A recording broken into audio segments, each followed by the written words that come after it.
আল্লাহু আকবার। আল্লাহু আকবার বলার পূর্বে কোনো কথা বলবেন না। নাওয়াইতু নুসাল্লি বললেই চলে গেছেন। মানে আমার একটি কথা জানা থাকলে অন্যকে বলো, বানি ইসরায়েলের কাহিনী বলো। কেউ যদি কোনো কথা আমার নামে বলে, সেই কথা যদি আমার না হয় তাহলে তার থাকার জায়গা জাহান্নাম। নয়তো নুসাল্লি আরবা রাকাতিন লিজোহরে, জোহরের 4 রাকাত সালাতের আমি নিয়ত করছি। মর্মে যদি কোনোদিন নিয়তের দোয়া প্রমাণ হয়ে যায়, আমি আব্দুর রাজ্জাক বিন ইউসুফ নোয়াখালী লক্ষ্মীপুর আসা তো দূরের কথা, আর জাতির সামনে দাঁড়াবই না। আল্লাহর কসম, আল্লাহর কসম, আমি আর কোনোদিন দাঁড়াবো না। যদি নাওয়াইতু নুসাল্লি আরবা রাকাতিন লিজোহরে, জোহরের 4 রাকাত নিয়ত করছি সলাতের, এটা যদি প্রমাণ হয়ে যায়। তো নিয়ত কি আব্দুর রাজ্জাক সাহেব? মনের পরিকল্পনা। ওই যে আজান হয়েছে, এখন অজু করতে যাচ্ছেন, বলেন তো কিসের অজু করতে যাবেন? সলাতের, জোহরের সলাতের। এটার নাম নিয়ত। যেটা অন্তরে জাগে, যেটা ভাবেন, সেটার নাম নিয়ত। নিয়ত মুখে নয়। আমার একটি কথা জানা থাকলে অন্যকে বলো, বানি ইসরায়েলের কাহিনী বলো। কেউ যদি কোনো কথা আমার নামে বলে, সেই কথা যদি আমার না হয় তাহলে তার থাকার জায়গা জাহান্নাম। সালাম ফেরার পরে আপনি মাথায় হাত দেন, আমি নিষেধ করিনি। তো যদি মাথায় হাত না দেওয়া থাকে তাহলে কি হবে? আপনি অজু করার সময় কাঁধ মাসা করেন, আমি আপনার কাঁধ মাসা বন্ধ করতে আসিনি, করেন আপনি। কিন্তু মুহাম্মদ সাল্লাল্লাহু আলাইহি সাল্লামের যদি প্রমাণ না হয়ে থাকে কাঁধ মাসা, তাহলে আপনার কি হবে? তাহলে আপনি বিবেচনা করে দেখেন, হুজুরকে বলেন, আপনি তো খুব ভালোবাসেন, আপনারা সমাজের দায়িত্ব পালন করেন, হুজুরকে মাঝে মধ্যে দাওয়াত দেন, খাওয়ারও দেন। বলবেন আগামীকালকে, আহমদ মাওলানা সাহেব, আপনাকে আমরা খুব ভালোবাসি, বেশ ভালো মন্দ বাড়িতে হলে আদর করে খাওয়ায় বটে, দয়া করে কাঁধ মাসা করার হাদিসটা উল্লেখ করবেন। আবু হুরায়রা রাদিয়াল্লাহু তাআলা আনহু বলেন, রাসূল সাল্লাল্লাহু আলাইহি সাল্লাম বলেছেন, ওযু করার সময় কাঁধ মাসা করতে হবে। আবু দাউদ হাদিস নাম্বার এত, হাদিসটি সহিহ। সহিহ কেন বলতে হবে? এই জন্য যে আব্দুর রাজ্জাক সাহেব বলেছেন, এই দেশে নাকি প্রায় 3 লক্ষ জাল হাদিস আছে। এইটা তো আবার সেটা নয়, এইটা আবার সেটা হলে তো বেকায়দা হয়ে যাবে। ফাজাইলে আমল বইয়ে লেখা আছে যে আদম আলাইহিস সালাম ভারত থেকে 60,000 বার হজ করতে গেছেন। তাহলে 60,000 বার যদি হয়, তাহলে বছরে একবার হজ, তাহলে আদমের বয়স কত? 60,000 বছর। নেন এবার কোন দিক থেকে কোন দিকে লেগে গেছে। হুজুর একবারই বেখাপ্পা কথা বলেছেন, একইবারই যে মানায় না। আমার এক চাচাতো ভাই বরিশাল থেকে এক মুফাসসির গেছেন তাফসির করতে। তো তাফসির শুনে এসে আমাকে বলছে যে তোরা ওইসব তাফসির জানিস না। আচ্ছা কি তাফসির একটু বলেন, তোরা ওগুলো জানিসই না, কিছু তো বলবেন, সেটা কি তোরা জানিস না? তো আচ্ছা বলেন শুনি। তো বলছে শোনো, আদম আলাইহিস সালাম ঘুম থেকে উঠে দেখছেন পাশে একজন সুন্দরী মহিলা, তো হাত বাড়ালছেন। তখন ফেরেশতা বলছেন থামেন। তো আদম আলাইহিস সালাম বলছেন কেন? বলে মোহর দিতে হবে। মোহর কি? বলে মুহাম্মদ সাল্লাল্লাহু আলাইহি সাল্লামের উপরে 1000 বার দরুদ পড়ে দিতে হবে। কোরআন মাজিদে সূরা বাকারাতে আল্লাহ বলেছেন যে আমি আদমকে সব কিছু শিখিয়ে দিয়েছি, সব কিছু। তো বউকে কিভাবে হালাল করতে হবে সেটাই তিনি জানলেন না? আরে নিজের বউকে হালাল করাই জানলেন না? শুনুন, কিয়ামত পর্যন্ত মুফাসসির সাহেব এই তাফসির প্রমাণ করতে পারবে না। এদেশে একটা বই পাওয়া যায়, বইয়ের নাম তাফসির কি মিথ্যা হতে পারে? মানে জিজ্ঞাসাবোধক নাম। ওই বইয়ে যা তাফসির আছে সবই মিথ্যে। বইয়ের নাম কি? তাফসির কি মিথ্যা হতে পারে? কোনোদিন দেখেছেন বইটা? জি, এইখানে আছে কি না আমি তা জানি না, বাড়িতে থাকতে পারে। বইয়ে যা তাফসির আছে সবই মিথ্যে। আইয়ুব আলাইহিস সালামের শরীরে পোকা হয়নি, ও কথা মিথ্যে। দাউদ আলাইহিস সালাম কারো স্ত্রীকে দেখে পাগল হননি। এত বড় নবী আর একজনের বউকে দেখে যদি পাগল হয়ে যায়, তাহলে নবী নন। এটা কোনো কথা হলো নাকি? আইয়ুব আলাইহিস সালামের স্ত্রী, একজন নবী মানুষের স্ত্রী আরেকজনের সাথে জিনা করে ধরা পড়ে যাবে? এত বড় আল্লাহর কাজ ঠেকানোর প্রয়োজন হয়ে গেছে? শুনুন, আল্লাহু আকবার বলে সালাত আরম্ভ করবেন। সুন্দর করে ওযু করে নেন। পেশাব পায়খানার প্রয়োজন থাকলে সেরে আসেন। পানি দিয়ে পবিত্রতা অর্জন করবেন। পানি না থাকলে ঢেল টিস্যু পেপার। আগে ঢেল টিস্যু পেপার, পরে পানি, এই কথা মিথ্যে। আপনার টয়লেটে দেখছি খালি টিস্যু পেপারের বালতি। আগে ঢেল টিস্যু পেপার, পরে পানি, এই কথা মিথ্যে। ঢেল টিস্যু পেপার নিয়ে 40 কদম হাঁটতে হবে, এটা নোংরামি। পায়ের উপরে পা উঠিয়ে খক খক করা বেহায়াই। আপনি মনে কষ্ট নেন না, আপনি আমার দিনী ভাই। আপনি পবিত্রতা অর্জন করছেন এভাবে। আপনার বউকে 40 কদম হাঁটান দেখি। আপনার বউ ঢেল নিয়ে হাঁটুক দেখি। তো আপনার বউ যদি ঢেল নিয়ে 40 কদম হাঁটে আর পায়ের উপরে পা উঠায়, তাহলে আপনাকে দেখতে কেমন লাগবে? তাহলে আপনাকে, মহিলাটাকে দেখতে যেমন যেমন লাগবে, মহিলাটা আপনাকে দেখতে তেমন তেমন লাগে। এরকম কাজ ধর্ম হতে পারে না। আপনাকে আরো বলছি, 40 কদম পরে আপনি টিস্যু ফেলেন, মনে হবে পেশাব আসলো। 40 কদম নয়, 40 দিন পরে যদি ফেলেন তবুও মনে হবে। কেন? এটা আপনার ধারণা হয়ে গেছে। সহজ পথ। পেশাব হয়ে গেছে, পানি দিয়ে পবিত্রতা অর্জন করেন, হাতটা মেজে নেন। এখন যদি মনে হয় যে 1 ফোঁটা পেশাব আসলো, তাহলে ওযু করার সময় একটু পানি এনে লজ্জাস্থানে সামনাসামনি এভাবে ছিটিয়ে দেবেন। বুঝাতে পারিনি? বাস, পবিত্রতা শেষ। আর ভিতরে এটা ধারণা করতে হবে না। ধারণা করলেই 40 কদম পরে যদি টিস্যু ফেলেন তবু মনে হবে। ওই পথই যায় না, বিপদ। আল্লাহু আকবার। ডান হাতের কবজি বাম হাতের কবজির উপরে রাখবেন। 2 পায়ের গোড়ালি জমা করবেন না। রাজশাহী চাঁপাইনবাবগঞ্জে মহিলা বৈঠকে মহিলারা বলছে, বুবু নামাজে যখন দাঁড়াবা বুবু, তখন 2 পায়ের গোড়ালি জমা করে দিও বুবু।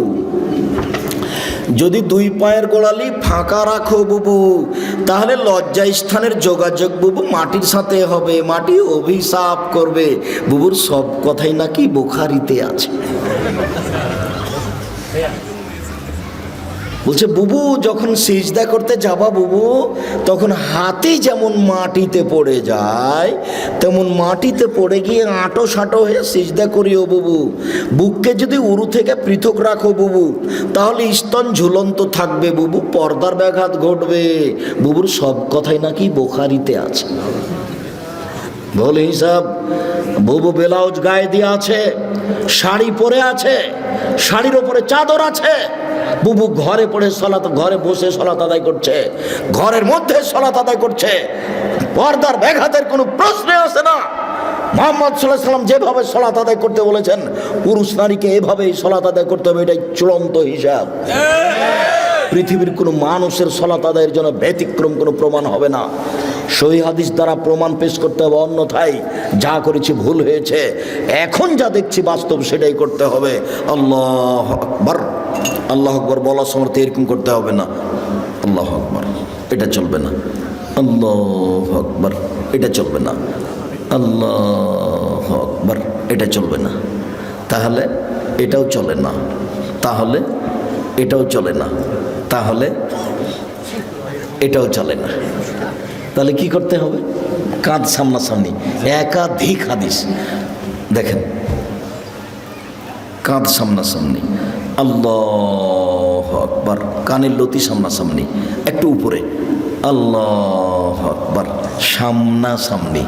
হাদিসের শব্দ সামনাসামনি। আপনাকে আমি কি দিয়ে বুঝাই? কেন আপনি আঙ্গুলটা এখানে নিয়ে আসলেন? কেন আপনি এরকম করতে গেলেন? কেন আপনি এরকম করলেন কেন? আল্লাহু আকবার। ডান হাতের কবজি বাম হাতের কবজির উপরে রাখেন, সহিহ হাদিস। বাহুর উপরে বাহু রাখেন, সহিহ হাদিস। বাহুর উপরে বাহু রেখে যদি ছেড়ে দেন, তাহলে বুক থেকে একটু নিচে যাবে, পেটের উপরে থাকবে। আর কবজির উপরে কবজি রেখে বুকের উপরে রাখেন, 5টা সহিহ হাদিস। কবজির উপরে কবজি রেখে একেবারে ছেড়ে দেন নাভির নিচে, 3টে জাল ও জয়ীফ হাদিস। আপনাকে আমি মানার জন্য বাধ্য করিনি। তবে কেউ যদি বলে যে নিচেও বাঁধা যাবে, তো তাকে বলবেন যে জীবনে কোনোদিন উপরে কি বেঁধে দেখেছেন?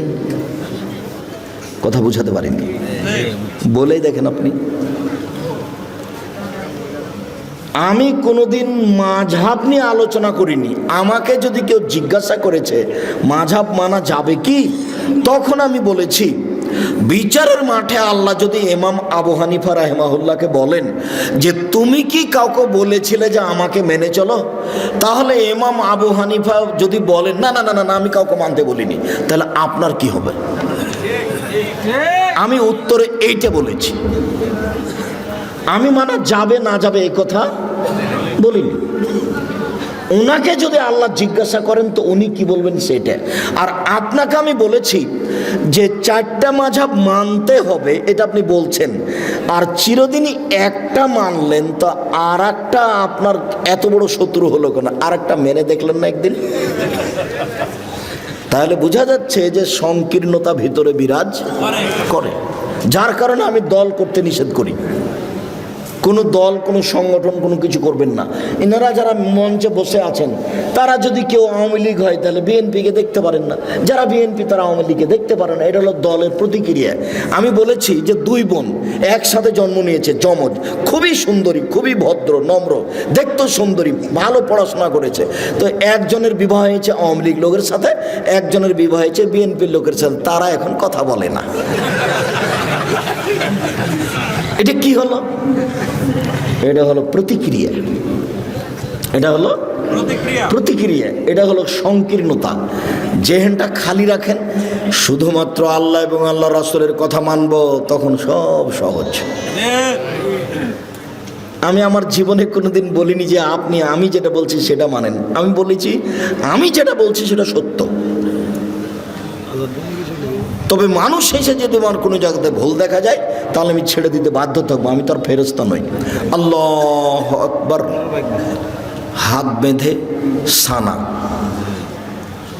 সুবহানাকা আল্লাহুম্মা ওয়া বিহামদিকা ওয়া তাবারাকা ইসমুকা ওয়া তাআলা জাদ্দুকা লা ইলাহা গায়রুক বলতে পারেন। আল্লাহুম্মা বা'id বাইনি ওয়া বাইনা খাতায়ায়া কামা বা'adta বাইনাল মাশরিক ওয়াল মাগরিব। খুব গুরুত্বপূর্ণ দোয়া বলতে পারেন। আউযু বিল্লাহি মিনাশ শাইতানির রাজিম। বিসমিল্লাহির রহমানির রহিম। আলহামদুলিল্লাহি রাব্বিল আলামিন। বিশ্বজগতের প্রতিপালকের প্রশংসা। আর রহমানির রহিম, তিনি হচ্ছেন পরম দাতা দয়ালু। মালিক ইয়াউমিদ্দিন, তিনি হচ্ছেন বিচার দিনের মালিক। ইয়াকা না'বুদু, একমাত্র তোমার ইবাদত করি। ওয়া ইয়াকা নাস্তাইন, একমাত্র তোমার কাছে সাহায্য চাই। ইহদিনাস সিরাতাল মুস্তাকিম, তুমি আমাকে সোজা পথ দেখাও। সিরাতাল লাযিনা আন'আমতা আলাইহিম, ওই পথ তুমি দেখাবে যাদের ভালোবেসেছো। গায়রিল মাগদুবি আলাইহিম ওয়ালাদ দাল্লিন, ওদের পথ দেখাও না যারা ভ্রান্ত। যাদের উপরে তুমি অসন্তুষ্ট হয়েছ তাদের পথ তুমি দেখাও না। আমিন। দীর্ঘ সময় ধরে তোমার দরবারে যে প্রার্থনা করলাম সেই প্রার্থনা তুমি কবুল করো। মনে রাখবেন সম্মানিত দিনী ভাই বোন, দুয়ার জগতে সবচেয়ে ব্যতিক্রম দোয়া হলো সূরা ফাতিহা। আমার বুঝি, আমি যেটুকু ভাঙাচোরা কোরআন হাদিস বুঝি, তাতে সূরা ফাতিহার চেয়ে পৃথিবীতে দামি কোনো দোয়া নেই। আর একটা মনে রাখবেন, খুব প্রশংসা প্রিয়, খালি আলহামদুলিল্লাহ বললেই খুশি। আলহামদুলিল্লাহ।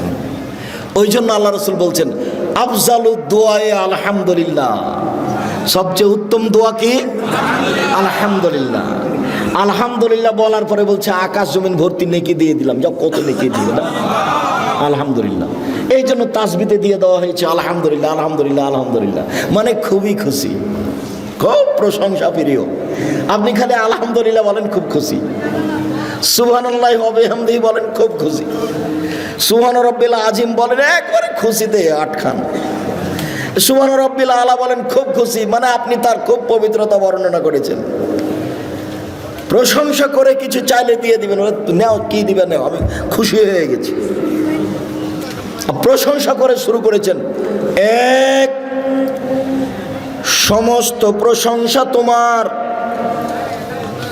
আর রহমানের রহিম পরম দাতা দয়ালু তুমি, মালিকে ইয়াউমিদ্দিন বিচার দিনের মালিক তুমি, ইয়াকা না'বুদু একমাত্র তোমারই ইবাদত করি, ওয়া ইয়াকা নাস্তাইন একমাত্র তোমার নিকটে সাহায্য চাই, ইহদিনাস সিরাতাল মুস্তাকিম তুমি আমাকে সোজা পথ দেখাও। ওরা বলে আমাকে এই পথের, ওরা আমাকে এই পথে ডাকে, ওরা আমাকে এই পথে ডাকে, আমি কোন পথে যাই? তুমি আমার একটা কথা শোনো, তুমি আমাকে সোজা পথ দেখাও। যার কারণে এই সূরাটার শেষে আমিন আছে, বিসমিল্লাহ বলে আরেকটা সূরা, আল্লাহু আকবার বলে হাত ছেড়ে দিয়ে রুকুতে যাবেন। হাত দুটি রডের মতো সোজা থাকবে, আঙ্গুলগুলি খোলা খোলা থাকবে, মাথা উঁচুও থাকবে না, মাথা নিচুও থাকবে না, পিঠটা এরকম উঁচু থাকবে না, সোজা থাকবে। দোয়া পড়েন, সামি আল্লাহু লিমান হামিদা, হাত ওই পর্যন্ত উঠাবেন, দাঁড়িয়ে থাকবেন, যাবেন না সিজদায়, একবারে সোজা দাঁড়িয়ে থাকবেন। সব হাতের জোড়ের সব জোড়গুলিকে স্ব স্থানে যেতে হবে। রুকু থেকে উঠে যদি সিজদায় চলে যান, এ ইবাদত, এ নামাজ কবুল হবে না। দাঁড়িয়ে থেকে যান, দোয়া পড়তে থাকেন, দোয়া শেষ হয়ে গেলে সিজদায় চলেন। আমরা শেষের দিকে চলে এসেছি, সিজদায় চলেন। 7 হাড়ের উপরে সিজদা করতে হবে। নাক কপাল 1, 2 হাত 3, 2 হাঁটু 5, 2 পায়ের বৃদ্ধাঙ্গুল 7। সিজদায় হাত পা চুলকাবেন না। সিজদায় গিয়ে যদি গাও চুলকান, তাহলে এখন মাটিতে আছে 6টে। বুঝতে পারলেন না? তাহলে আদে সমন্বয় হয়েছে, সলাৎ কবুল হবে না। সিজদায় গিয়ে যদি একটা পা উঠে আর একটা পা চুলকান, তাহলে এখন মাটিতে কয়টা আছে? 6টে। অথচ সিজদার সময় মাটিতে কয়টা থাকবে? 7টা। নাক আগে না কপাল আগে, এই কথা নয়, দুটাই মাটিতে লেগে থাকবে, এটা কথা। নাক কপাল 1, 2 হাত 3, 2 হাঁটু 5, 2 পায়ের বৃদ্ধাঙ্গুল 7। হাত দুটির আঙ্গুল জমা জমা করে কানের পাশে রাখবেন, কোনোইকে এভাবে উঠে রাখবেন, পেটের নিচ দিয়ে যেন ছাগলের বাচ্চা পার হতে পারে, সহিহ হাদিস। নারী পুরুষ সবারই একই হুকুম, কোনো পার্থক্য নেই। সিজদা থেকে উঠে দোয়া পড়েন, আবার সিজদায় যান, উঠে আসেন, এ হলে 1 রেকাত, আরও 1 রেকাত, এ হলো 2 রেকাত। আত্তাহিয়াতুর বৈঠক হলে পায়ের পাতার উপরে বসবেন। আর যদি সালামের বৈঠক হয়, তাহলে বাম পাকে ডান দিকে বের করে দিবেন, নিতম্বের উপরে বসবেন, ডান পাটা খাড়ো হয়ে থাকবে, বাম হাতের আঙ্গুল জমা জমা করে হাঁটুর উপরে রাখবেন, ডান হাতের আঙ্গুলের কনিষ্ঠ আঙ্গুল এবং তার পরেরটা জমা করবেন। করেন তো দেখি। বৃদ্ধাঙ্গুলের পরের আঙ্গুলের নখের উপরে পেটটা রাখেন,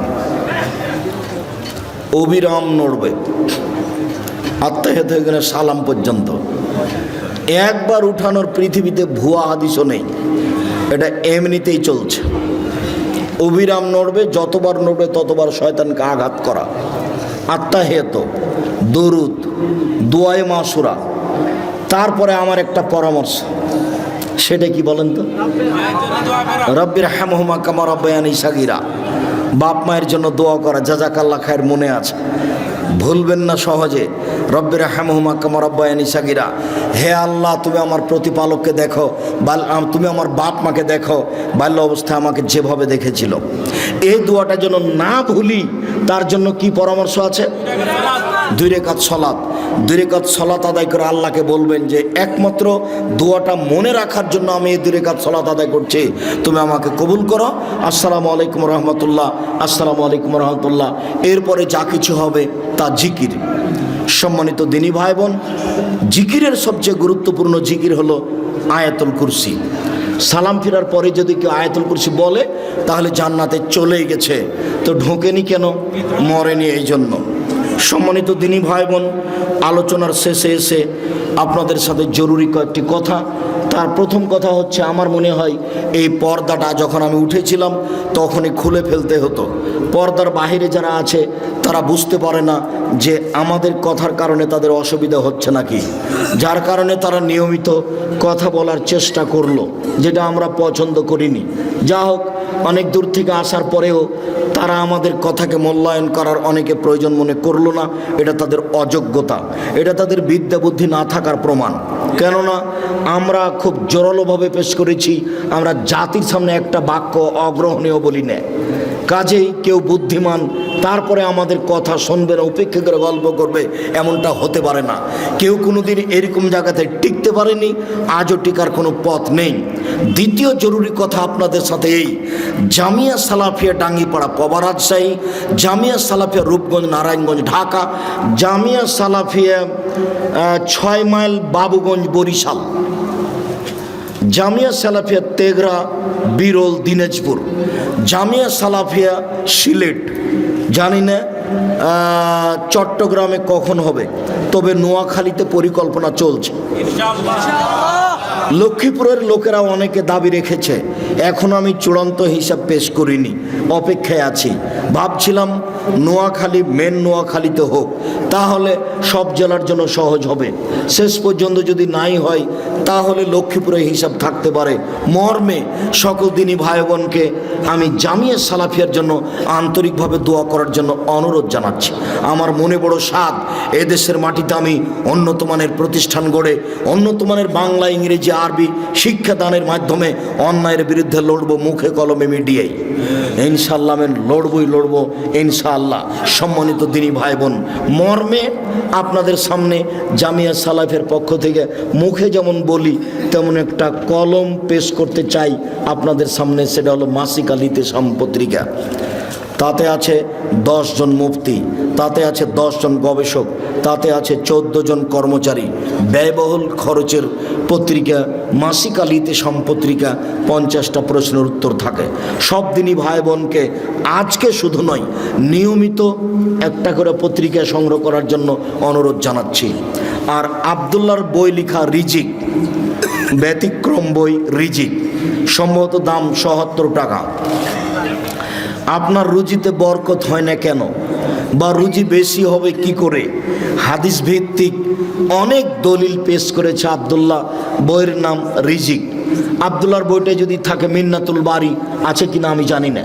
বাংলার ব্যতিক্রম ব্যাখ্যা মিন্নাতুল বারি, আরবি ভাষাতে এ মানের ব্যাখ্যা বের হয়েছে তা আমার জানা নাই। এই হিসাবে ব্যতিক্রম বুখারীর ব্যাখ্যা মিন্নাতুল বারি। আমি খাকসার, আমার তেমন কিছু নেই আজকে, তবু তাওজিহুল কোরআন তাফসির ব্যতিক্রম পদ্ধতিতে তাফসির লেখা আছে। তাওজিহুল কোরআন আর দোয়ার বই, প্রায় 40টি সহিহ হাদিস আছে হাত তুলে দোয়া করার, কিছু জয়ীফ হাদিস আছে, 16টি স্থান আছে কোথায় কোথায় হাত তুলে দোয়া করতে হবে। আপনারা বইগুলি সংগ্রহ করতে থাকেন, আর কয়েকটা জিজ্ঞাসা আমি দিই, জিজ্ঞাসাও শেষ হবে, আপনাদের আলোচনা শেষ হবে। সকল দিনই ভাই বোনকে বইগুলি সংগ্রহ করার অনুরোধ জানিয়ে, প্রশ্নের উত্তরগুলি সাধারণভাবে শোনার অনুরোধ জানিয়ে আপাতত শেষের দিকে আসছি। ঋণের বিষয়ে রাসূল সাল্লাল্লাহু আলাইহি ওয়াসাল্লাম কি বলেছেন? রাসূল সাল্লাল্লাহু আলাইহি ওয়াসাল্লাম বলেছেন, ঋণের পাপ পরিশোধ না করলে ক্ষমা হবে না। মানুষ যদি শহীদ হয়ে যায় তবুও ঋণের পাপ ক্ষমা হবে না।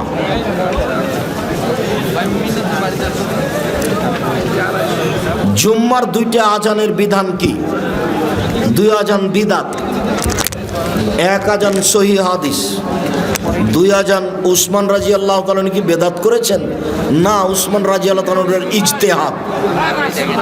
যদি ইজতিহাদ প্রয়োজন হয় তাহলে মানতে হবে, প্রয়োজন না হলে এই ইজতিহাদ সেই কালে আব্দুল্লাহ ইবনে উমর নাকচ করেছে। জাকির নায়েক সম্পর্কে কিছু বলুন। জাকির নায়েক বড় পণ্ডিত মানুষ, সঠিক আকীদার মানুষ। জাকির নায়েকের কথা গ্রহণীয়। দেখেন দলিল সহ হলে অবশ্যই গ্রহণ করবেন।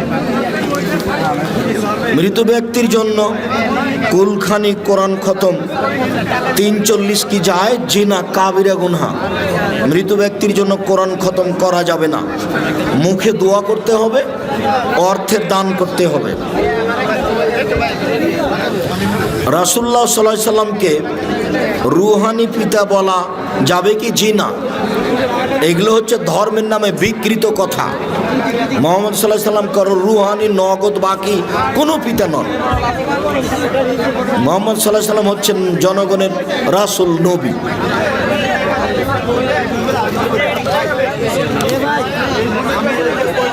আমি আমি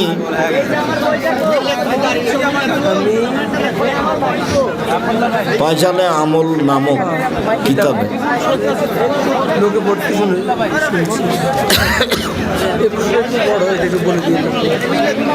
প্রিয় শায়েখ, আমার প্রশ্নটা একটু ঝামেলার। আপনার নিকট অনুরোধ, একটু বিস্তারিত ভেঙে উত্তর দিবেন।